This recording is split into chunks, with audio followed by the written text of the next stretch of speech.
Dalai Lama වහන්සේ ලෝකයේම අඳුනන කෙනෙක්. ලෝකයේම පිළිගත්ත කෙනෙක්. එනිසා උන්වහන්සේට ජාත්‍යන්තර සමුළු නිරන්තරයෙන්ම විවර වුණා.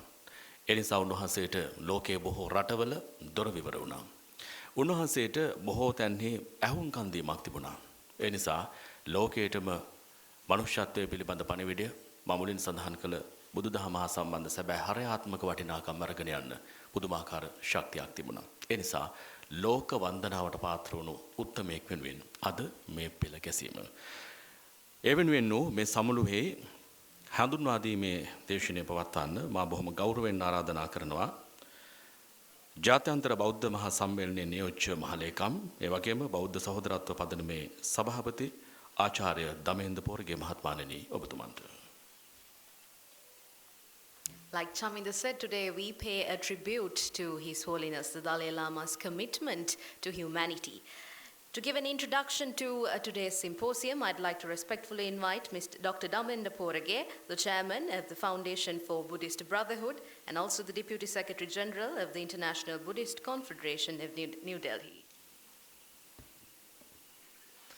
Most Venerable Sirs, so it gives me great pleasure to conduct the introductory speech in this symposium. Today is the 88th birthday of His Holiness the 14th Dalai Lama, Tenzin Gyatso. His Holiness's 64th birth anniversary in exile. His Holiness the Dalai Lama once said, quote, "But my becoming a refugee in India brought with it many hidden blessings.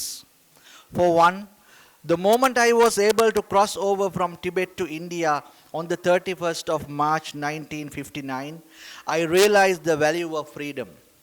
Since then, I have been the longest staying guest for the Indian government, enjoying every possible liberty." Unquote. We all should remember, at that time, His Holiness was just a 24-year-old youth. His Holiness the Dalai Lama lives in exile for over 60 years, having forfeited his active role as the spiritual and temporal leader of over 70 million Tibetan Buddhists due to communist aggression in the 1950s.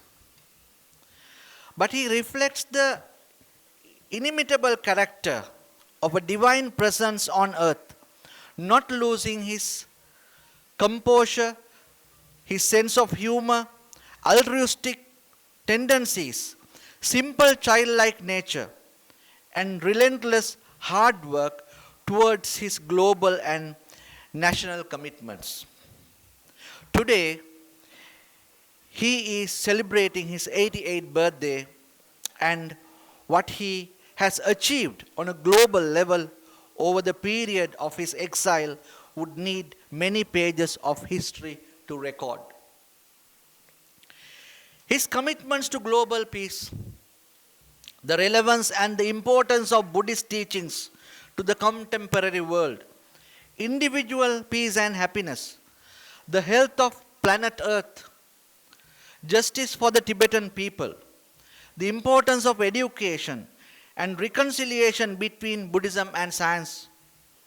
In his lectures, deliberations, discourses, and meetings held in world capitals over the years, he has conveyed his message very clearly on these issues, aside from establishing institutions in India for the propagation of these concepts.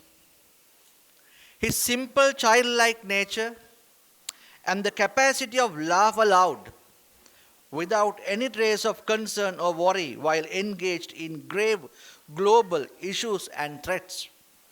His unreserved, pure, willful, sacrificial love that intentionally desires another's highest good, and his equilibrium and blissfulness at all occasions have all been clearly witnessed by people in the events that he attended or conducted over the years. His remarks at a symposium at the Cambridge are worthwhile mentioning to get a glimpse of his simplistic nature as a Buddhist monk. Quote, I never think of myself as a leader. I think of myself as a simple Buddhist monk. It is part of my practice to serve sentient beings as best as I can. My body, speech, and mind are dedicated to their welfare. If someone asks, I share my experience with them, but I don't impose my views without a request or invitation. Unquote. Hundreds of quotations, such as the one above, from his lectures and discourses in world capitals and at institutions of international repute, can be cited to portray his outlook on fellow human beings and his approaches to the contemporary world. Quote, brothers and sisters, I dislike formality. When I meet you, I like to think that we are all human beings. Any idea that I am somehow different from you because I am Asian, Tibetan, or Buddhist, other than I am somehow special because I am the Dalai Lama, is nonsense. You are human beings. I am a human being. You want a happy life, and I want a happy life. But I think that aim will not be fulfilled only on the basis of material values. What we all want is affection, and what we all need is to be more warm-hearted. This is how we create the healthy mind that ensures our physical health. Unquote. His Holiness the 14th Dalai Lama has consistently advocated policies of non-violence even in the face of extreme aggression. His Holiness has traveled more than 62 countries, spanning 6 continents of the globe. Since 1959, His Holiness has received over 84 awards, honorary doctorates, prizes, etc., in recognition of his message of peace, non-violence, interreligious understanding, universal responsibility, and compassion. His Holiness has also authored more than 72 books. His Holiness describes himself as a simple Buddhist monk. His Holiness the Dalai Lama has 3 main commitments in life. They are the Buddhist commitment to humanity we are talking about today. Firstly, as a human being, His Holiness promotes human values such as compassion, forgiveness, tolerance, contentment, and self-discipline. Secondly, as a religious practitioner, His Holiness is committed to promoting religious harmony and understanding among the world's major religious traditions. Despite philosophical differences between them, all major world religions have the same potential to create good human beings. Therefore, all religious traditions need to respect one another and recognize the value of their respective traditions. Thirdly, His Holiness is a Tibetan, and the Dalai Lama is the focus of the Tibetan people's hope and trust. Therefore, his third commitment is to preserve Tibet's Buddhist culture, a culture of peace and non-violence, and protect the natural environment of Tibet. The institutions that he established range from education and institutions for Tibetan refugee children to institutions dealing with controversial global issues. At last, His Holiness has lately spoken of his commitment to reviving awareness of the value of ancient Indian knowledge among young Indians today.